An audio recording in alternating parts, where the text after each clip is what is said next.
Assalamualaikum warahmatullahi wabarakatuh. Perkenalkan, nama saya Alin dari Uyunda dengan NIM 12300255050. Saya di sini akan menjelaskan tentang praktikum fisika kesehatan, biolistrik, sel saraf, dan jantung. Selanjutnya saya akan menjelaskan tentang saraf atau yang disebut neuron. Yang pertama, morfologi saraf. Neuron terdiri dari 3 bagian utama. Yang pertama, dendrit menerima rangsangan. Yang kedua, badan sel atau soma, pusat metabolisme. Yang ketiga, akson, menghantarkan impuls keluar. Seluruh imielin mempercepat impuls. Nidus receiver, tempat lonjakan impuls. Yang selanjutnya, mekanisme polarisasi, depolarisasi, dan repolarisasi. Polarisasi atau istirahat dalam neuron negatif min 70 MV. Luar neuron positif disebabkan oleh distribusi ion Na+ banyak di luar, K+ banyak di dalam. Depolarisasi, rangsangan membuka kanal Na+, Na+ masuk dalam sel jadi positif. Terjadi potensial aksi. Repolarisasi, kanal K+ terbuka, K+ keluar, kembali negatif. Hiperpolarisasi, opsional, potensial lebih negatif dari normal, kembali ke kondisi istirahat dengan pompa Na+ garing K+. Yang ketiga, mekanisme sinyal listrik pada otot. Apa sih mekanisme sinyal listrik pada otot? Impuls saraf sampai di neuromuscular junction melepaskan asetilkolin, menyebabkan depolarisasi membran otot, melepaskan Ca2+, kontraksi otot.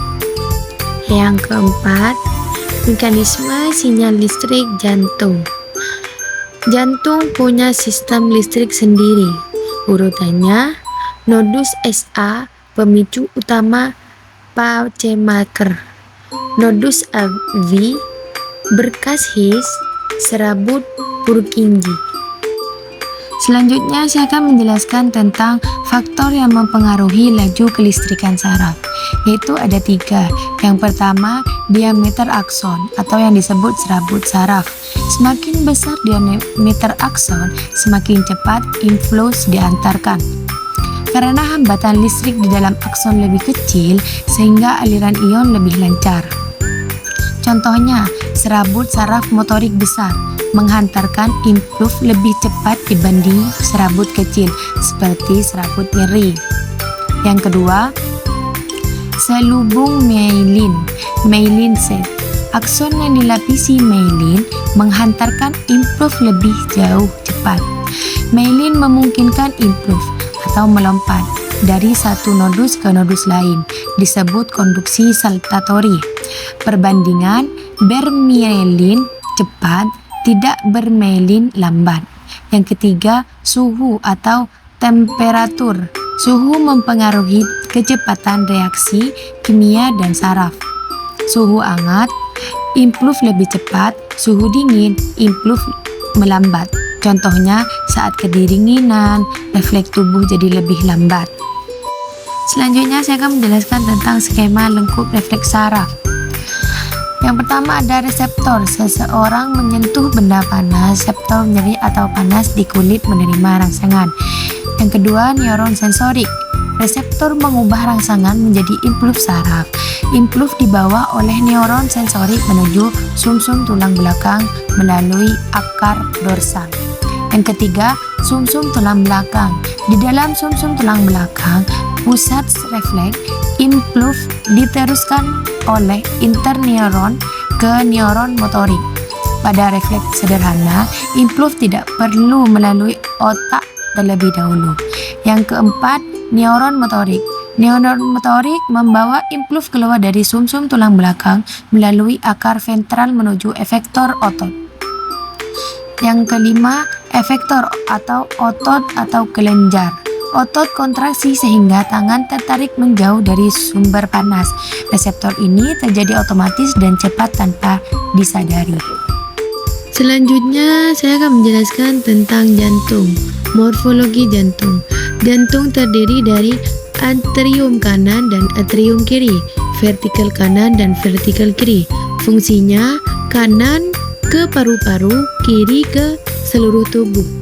Selanjutnya menjelaskan tentang konduksi jantung. Konduksi jantung adalah sistem penghantaran impuls listrik pada jantung yang mengatur denyut agar teratur dan sinkron. Urutan jalannya impuls listrik SA node, sinoatrium node disebabkan pacemaker alami.